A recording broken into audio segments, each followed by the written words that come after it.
Maswerteng gabi po mga ka-STL. Narito na po ang resulta ng STL Pangasinan para sa araw na to, 3rd December 30, 2024.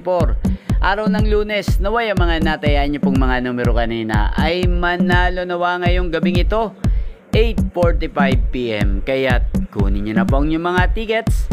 Narito na po ang resulta. Ang mga numerong nanalo sa STL Pangasinan ngayong gabing ito, December 30, 2024, 8:45 PM. Third draw result, 32 at 40 in exact order.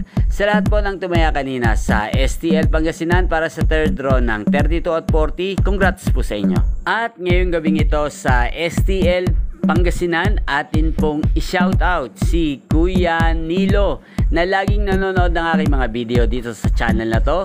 Shoutout po sa iyo Kuya Nilo ng Pangasinan, shoutout po. At sa lahat po ng mga taga Pangasinan dyan, shoutout po sa inyo. Naway nasa mabuti po kayong kalagayan at sana ang mga tinatayan yung mga numero ay manalo na po ngayong gabing ito. Inyo pong napanood ang resulta ng STL Pangasinan sa channel na to, Roderick Hernandez TV. Maraming salamat po sa patuloy niyo pong panonood at pagsuporta sa aking channel. Huwag pong kalimutang mag-subscribe. Thank you for watching. Sa mga nais pong ma-shoutout sa channel na to, mag-comment lang po kayo, shoutout ko po kayo. Magkita-kita pong muli tayo bukas ng alas 12 ng tanghali dito po sa channel na to, Roderick Hernandez TV. Happy New Year po sa ating lahat. Thank you for